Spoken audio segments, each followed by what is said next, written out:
소아과에 가기 전에 신생아 편, 신생아의 몸통 부분에 대해서 알아보겠습니다.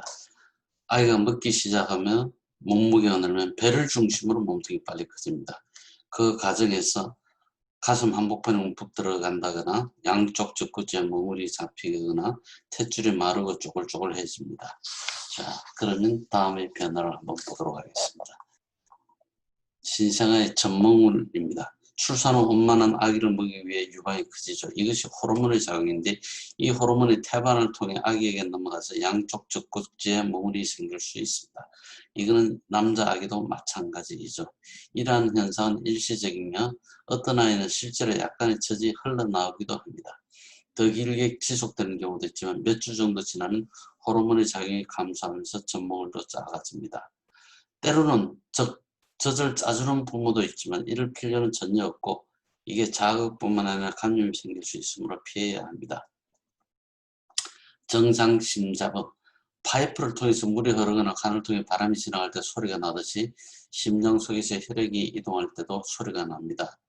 규칙적인 심장 박동 중 정상적이 아닌 소리가 들리는 것을 심잡음이라 하며 정상적인 심장에서 대부분 심잡음이 들리게 됩니다. 심장에 4개의 방이 있다고 가정할 때 각 방에 2개씩 문이 있습니다. 들어오는 문이 있고 나가는 문이 있습니다. 이 2개의 문 중 하나가 제대로 움직이지 않거나 4개의 방 중 하나가 혈액이 들어가는 통로가 2개 이상인 경우에 심장병이라고 합니다. 아기는 태어난 직후 가장 중요한 변화가 그간 태반을 통해서 공급받던 산소를 폐를 통해 공급받아야 됩니다. 이를 위해서 온몸의 혈류가 큰 변화를 일으키며 이 변화의 와중에 와류가 생기는 경우가 많으며 종종 심잡음이 들리며 이러한 경우를 무해성 심잡음이라고 합니다. 수개월간 지속되는 경우도 있지만 대부분 24시간 안에 저절로 다 사라지게 됩니다. 건강한 아이들의 80% 이상이 성장 과정에 일시적으로 심잡음이 들린다고 하니 크게 걱정 안 하셔도 될 것입니다. 복부 평만. 갓 태어난 아기는 다른 신체 부위에 비해 복부가 훨씬 커 보이죠. 하지만 대부분 다 정상이며 아기가 잘 안 먹고 며칠간 변도 보지 않으면 심하게 보친다면 소아과 의사에 한번 보여주는 게 좋겠습니다. 복직근 분리. 복직근 분리는 저절로 다 없어지며 아이가 자라면서 복근의 성장에 빈틈을 메우기 때문입니다. 간혹 그 사이로 장이 삐져나가 탈장이 생기는 경우 수술을 하기도 합니다. 탯줄. 태어날 때 탯줄을 클립으로 묶고 나면 아기의 배꼽에는 작은 플라스틱 클립이 매달린 탯줄이 그대로 남게 되죠. 가만히 놔두시면 빠른 속도로 말라 1-2주 안에 저절로 떨어져 나가지만 4주까지도 붙어 있는 경우가 있습니다. 예전에는 열심히 소독해 주었지만 지금은 크게 열심히 소독할 필요 없이 깨끗하게 부드럽게 닦아주면 충분합니다. 출혈이 15분 이상 지속되면 소아과 의사를 볼 필요가 있습니다. 탯줄 주변 피부가 빨개지거나 부어오르거나 악취가 난다면 소아과 의사를 만나보는 게 좋겠습니다. 배꼽 유가종. 이 그림과 같이 유가종이 남을 수 있는데 소량의 노로스름한 직물을 흘러 주변 피부를 자극할 수도 있습니다. 유가종 자체는 아프지 않으면 1-2주 내에 저절로 다 치유됩니다. 낫지 않고 오래 간다면 소아과 의사는 질산원으로 소독하거나 외과용 봉합사로 묶어주기도 합니다. 배꼽 탈장. 배꼽 주변에 생기는 가장 흔한 문제가 또한 탈장이 있습니다. 배꼽 탈장은 조산에서 하나면 건강상 문제가 되는 일이 거의 없습니다. 서해부 탈장과 달리 빨리 바로잡을 필요가 없으며 90%가 2년 이내에 저절로 좋아집니다. 2년이 넘어도 없어지지 않는다면 수술이 필요할 수도 있지만 대부분 미용상의 이유 때문입니다. 대부분의 배꼽 탈장은 저절로 다 좋아지게 되겠죠. 자, 그러면 다음번 항목인 기저귀 부위를 한번 보도록 하겠습니다. 초보 엄마 아빠들이 가장 많이 묻는 질문이 기저귀 부위에 관한 것입니다. 천내막 피부 폴립.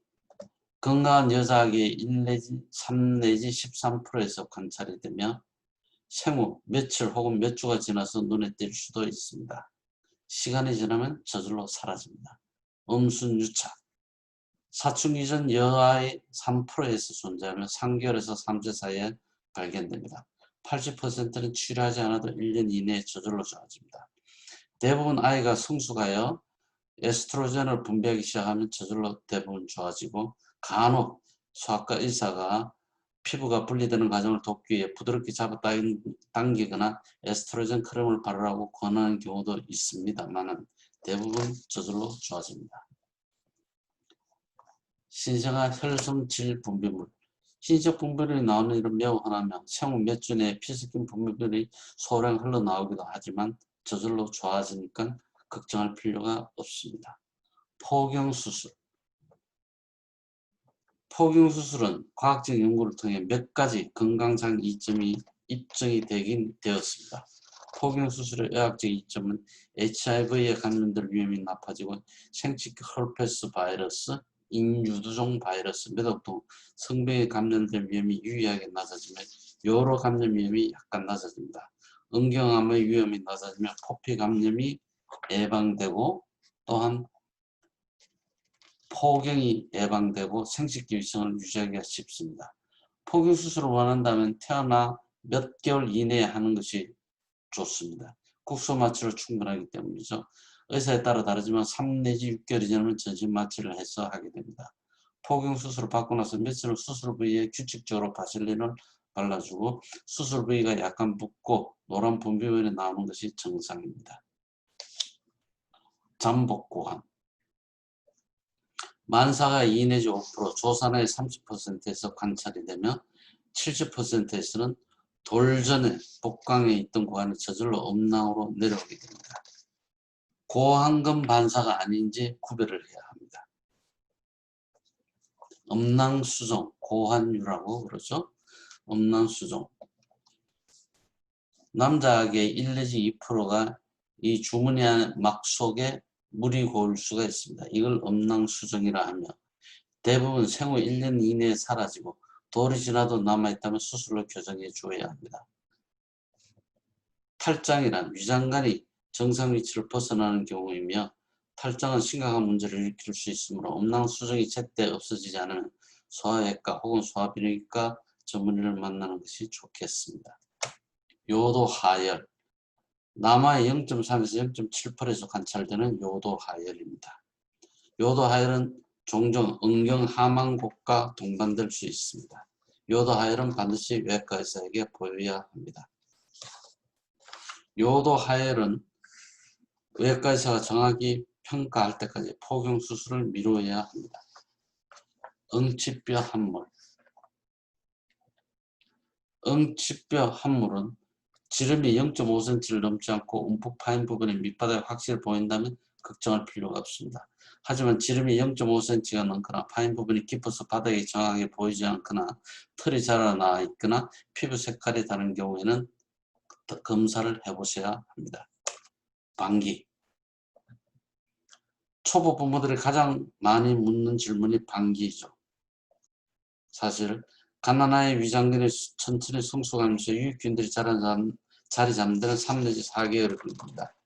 위장관이 타고난 기능을 완전히 발휘할 때까지는 장속에서 상당히 많은 가스가 발생하기 때문에 방귀를 자주 낄 수 있습니다. 하루에 20번 넘게 방귀를 뀌는 경우도 있게 됩니다.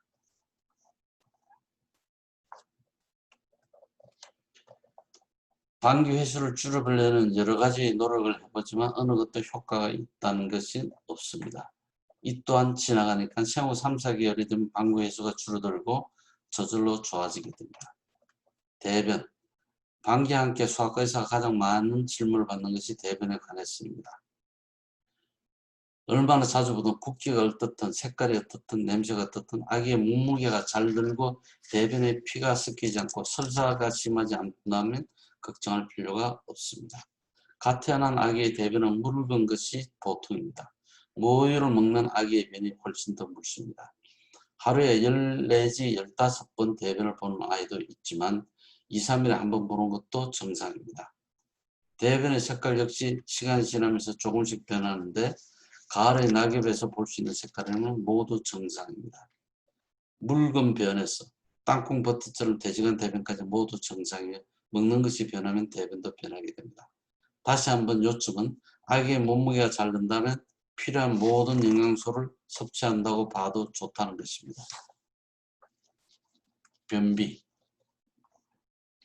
아기를 키우다 보면 한두 번 변비로 고생을 하게 됩니다. 매일 변을 보지 않는다고 해서 변비는 아닙니다. 태어난 후 몇 주 동안은 2, 4일에 한 번씩 혹은 일주일에 한 번 변을 보는 것까지도 정상입니다. 변을 보면서 용을 쓰고 끙끙 앓는 소리 내는 것도 정상입니다. 변비의 원인은 크게 세 가지인데 위장관 운동이 너무 느리거나 위장관에서 너무 많은 수분을 흡수하거나 섬유소나 기타 물을 흡수하는 성분을 너무 적게 먹는 게 원인입니다. 변비는 횟수보다 대변의 굵기로 판단하게 됩니다. 일주일에 한 번 변을 봐도 대변이 부드럽고 변 볼 때 너무 힘들어하지 않으면 걱정할 필요가 없습니다. 하지만 너무 자주 변을 보더라도 대변이 딱딱하고 변 볼 때 힘들어하며 특히 변에 피가 섞인다면 대변을 부드럽게 해주는 게 좋겠습니다.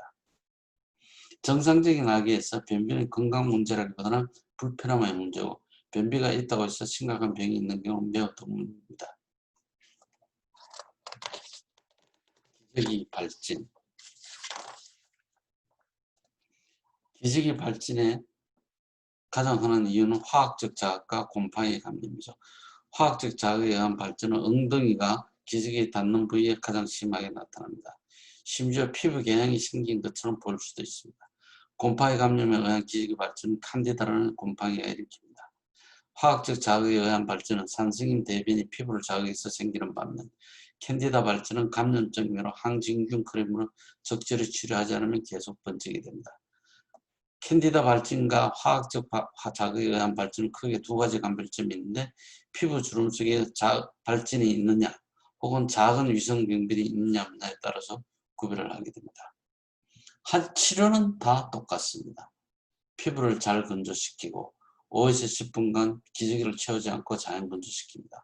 상처나 화학적 자극이 생기지 않도록 주의하게 되며 보호막, 유명 브랜드의 기저귀 발진 크림 같은 걸 쓸 수도 있고 곰팡이 감염이라면 약물 치료를 할 수도 있습니다.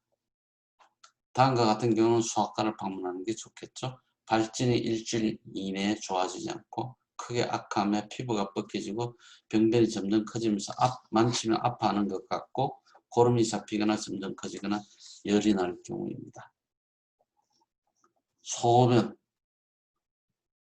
소변은 아기마다 다르지만 다음과 같이 알아두면 불필요한 걱정을 덜 수 있습니다. 생후 1일은 처음 24시간 딱 한 번 소변을 보기도 하고 생후 2일은 2번 소변을 보고 생후 3일은 3번 소변을 보고 4일은 4번 소변을 봅니다. 5일은 하루에서 6번 내지 8번 소변을 보게 되겠죠. 처음 5일은 생후 일수와 하루 소변 횟수가 같다고 기억하면 되겠습니다. 요산 결정. 소변 속에 칼슘과 인산염이 결합하여 붉은 빛이 도는 주황색 결정이 형성된 경우입니다. 흔히 아기가 오줌에 피가 섞여나야 하고 걱정할 수도 있지만 대부분은 요산 결정입니다.